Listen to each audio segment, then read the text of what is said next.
in this third special episode. Today, producer Richie Fetzer is back. He's been working with 48 Hours for almost a decade and has been covering this case from the start. A lot happened last week. Despite there being no court Monday or Friday, 17 witnesses took the stand. So yes, there were 17 witnesses. By far the most heart-wrenching testimony this past week came from 27-year-old Colby Ryan. He's Lori's only living child and the brother of JJ and Tylee. And it was reported that Colby avoided looking at his mother, Lori, while he was in the courtroom. And it was also reported that when he first walked in, Lori mouthed the words, "Oh, my baby." And Colby's testimony was emotional, especially when he was asked to identify the photo of his sister. He was also asked to identify JJ. Let's listen to a clip. Do you recognize that person? Yes. Who is that?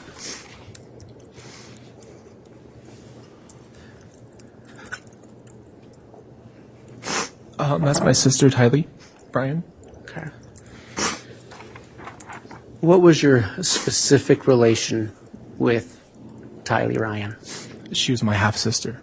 Okay.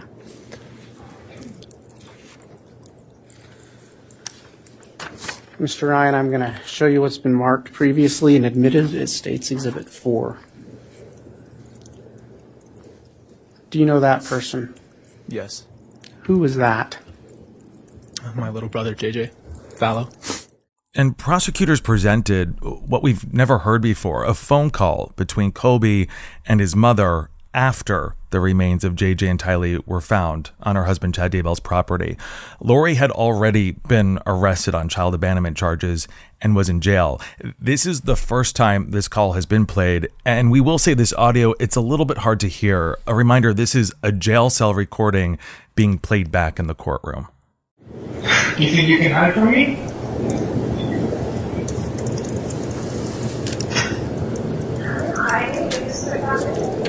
Probably because you murdered my siblings. Colby says, quote, "You murdered my siblings."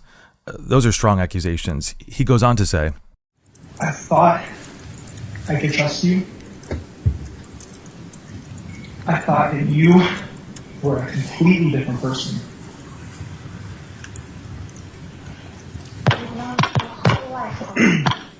I don't know a murderous mother. You can make judgments when you weren't there and you don't know what happened. And Colby does not seem to be holding back. I trusted you. I gave you every chance I could past my own limitations as a human being. I pushed past all of everything to try to get to you, to help my own mother. You lied to me, specifically to me, more times than I can count about this. To know that they're gone and you knew, and my phone's being texted by my little sister who's not even alive, my little brother who's the sweetest little kid ever. Colby then asks Lori if Jesus Christ is on her side. After everything that you tried to tell me, you can tell me right now that Jesus Christ, the Savior of the world, is on your side. You tell me that with all the conviction in your heart that Jesus Christ is on your side right now. Please. I can't tell you that. Lori replies after a little pause, "I can tell you that." You might also have heard some sniffling in this recording, and that's actually Colby crying on the stand while listening to this audio played back in the courtroom. Yeah, that's right. Something that really stands out to me in this audio is how Lori responds to Colby during this conversation, and at one point it even sounds like she's laughing. I was kept That's in right. black. And one day, Two kids you will were know. murdered. One day, Murdered. you will know what actually happened. You're right, because you know what, Mom? And we all will stand there with everything Jesus. into the light. You're Yeah. absolutely right. He will convict the people who act in his name with pure blasphemy. Is this funny? This is funny? This is funny. You're laughing. Like, this is funny. Wow, that's just incredible to hear.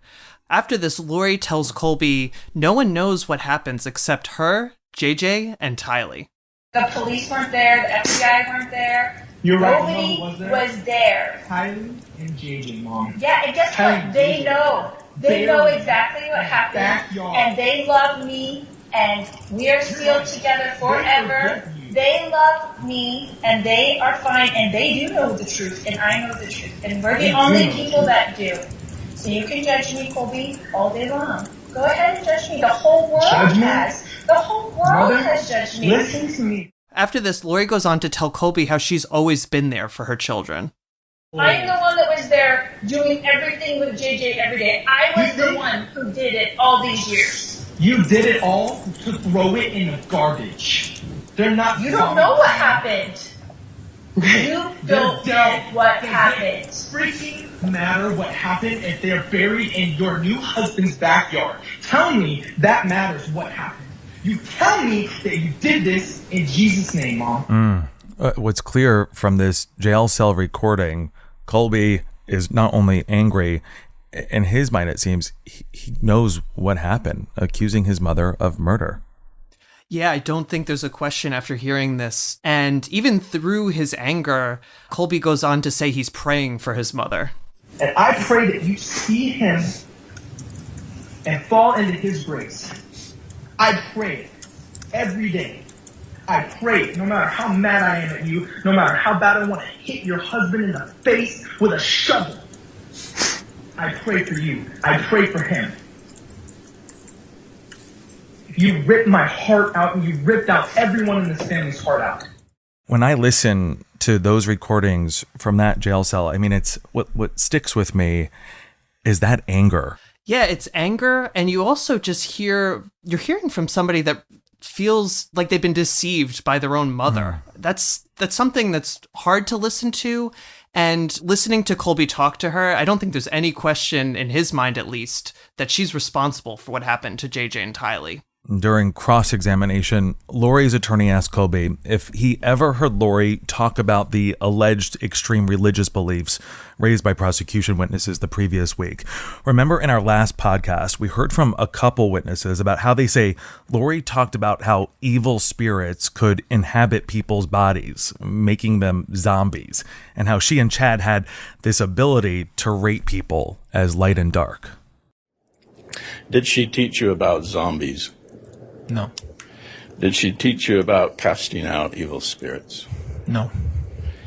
Did she teach you about light and dark scales? No. So Colby is saying he wasn't taught any of this, but he has gone on the record saying that he did notice a shift in his mother's behavior around the time that she met Chad Daybell. We're going to take a quick break. When we get back, more testimony from the Lori Vallow Daybell trial.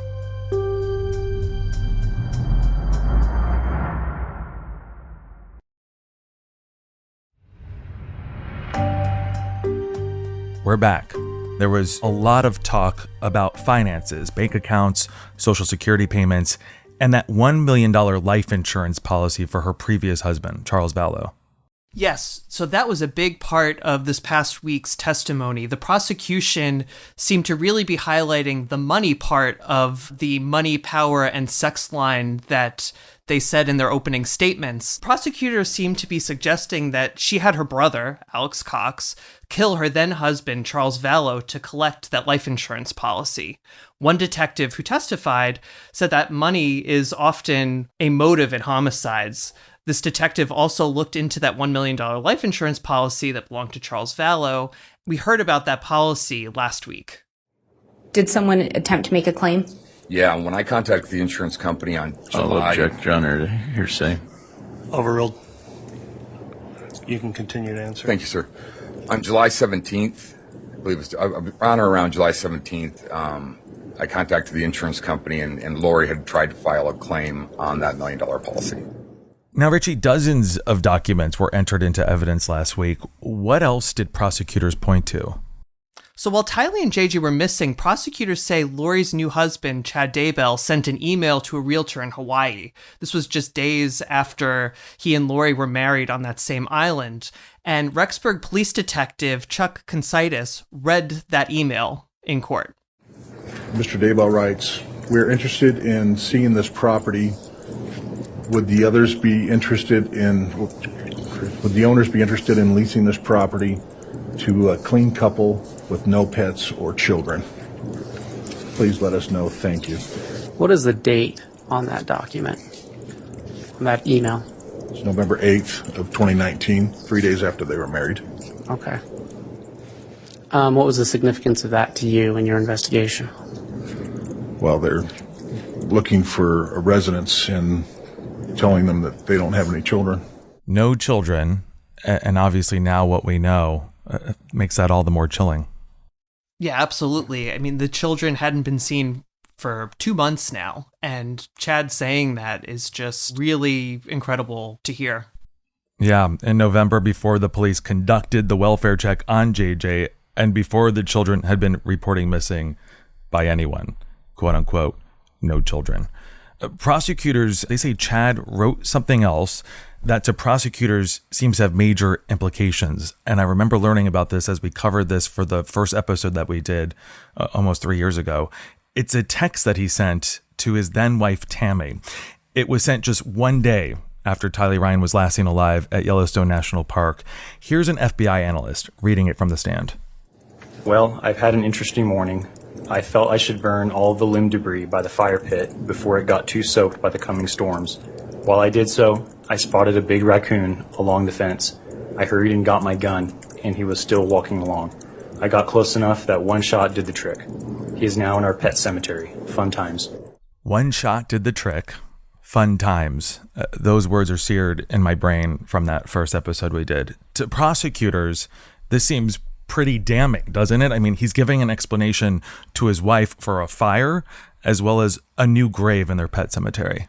And then we just learned this past Monday that prosecutors introduced evidence about Chad Daybell's search history, which featured a search for what direction the wind would be blowing in that same day. And it's important to remember how badly Tylee's remains were burned, as well as the fact that she was found months later in what prosecutors call the Daybell's backyard pet cemetery. And prosecutors also spent a lot of time pointing out lies they allege Lori's told about JJ and Tylee's whereabouts. Prosecutors bring in witnesses, a babysitter, and school administrators.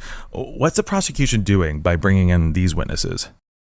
So it seems that the prosecution is trying to pinpoint stories that Lori was telling people, and investigators believe that Lori told blatant lies about where JJ and Tylee were because at this time, the detectives believed that JJ and Tylee had already been murdered and were buried in Lori's new husband, Chad Daybell's backyard. What did she say? So according to prosecution witnesses, Lori told many people that Tylee was attending Brigham Young University in Idaho, which is in Rexburg. Prosecutors called the school's dean of students to testify. He says that Tylee never applied to BYU, Idaho, and had never been a student there. And then as for JJ, Lori enrolled JJ in school, but removed him about 3 weeks later. And she told school administrators that JJ would be homeschooled with his grandparents in Louisiana, that he'd be staying with them. And we know that that probably wasn't true because you'll remember that Kay Woodcock, JJ's grandmother, is the one who initiated the investigation into the children's whereabouts when she asked for a welfare check for JJ. And investigators say Lori didn't just lie to school administrators, she lied to them. Yes, so that's true. The prosecution played a 5-minute police body camera video from that welfare check for JJ where Lori responds to Rexburg police detectives. The officer remarks that Lori described her husband, Chad Daybell, who she'd recently married, as her brother's friend. When we addressed Chad Daybell, she referred to Chad as her brother's friend. However, at this time, number one, I had seen the two of them affectionate together in the parking lot of Hobby Lobby. Number two, at this time, we also knew that they had previously been married. Also, in this body cam footage, Lori tells officers that her friend Melanie Gibb had JJ in Arizona and took them to see the movie Frozen. Now, remember, Melanie would later tell police that wasn't true, and Melanie actually secretly recorded a phone call with Chad and Lori where she confronts them about JJ's whereabouts. She later handed that recording over to police. Detective Stubbs, the police officer wearing the body cam footage, he sums up all of these alleged lies pretty clearly here. Did you find any of those statements, were they by and large accurate, or were they by and large inaccurate? By and large, inaccurate.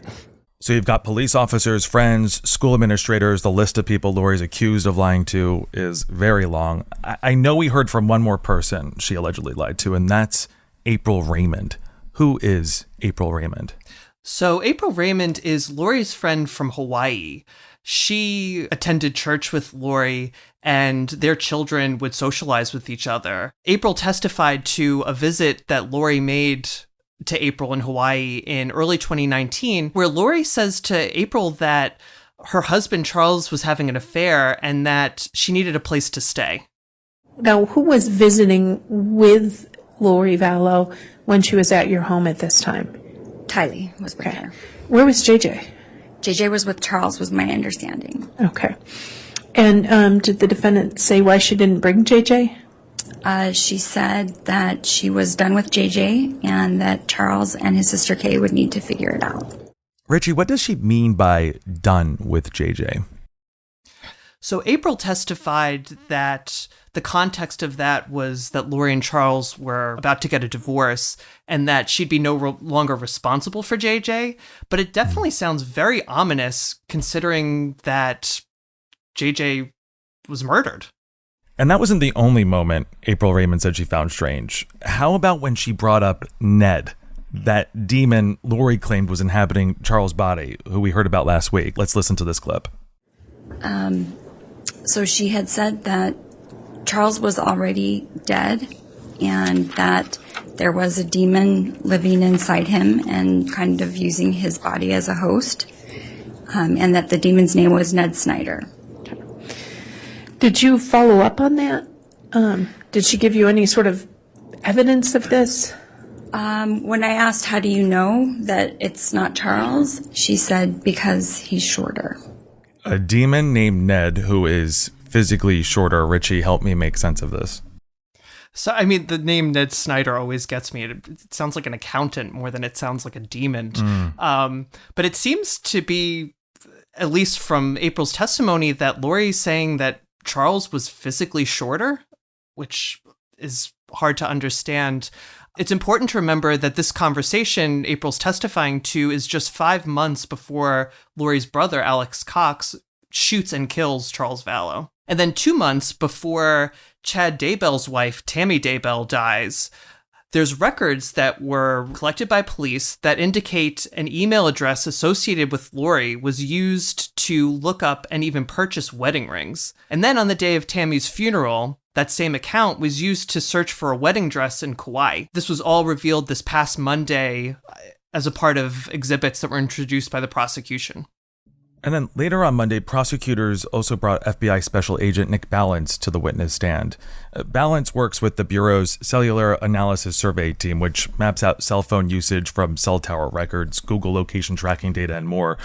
We can expect him to continue to testify into Tuesday. What else, Richie, can we expect in this next week of trial? So that's going to be the big question. The witness list, obviously, as I've mentioned previously, has been sealed.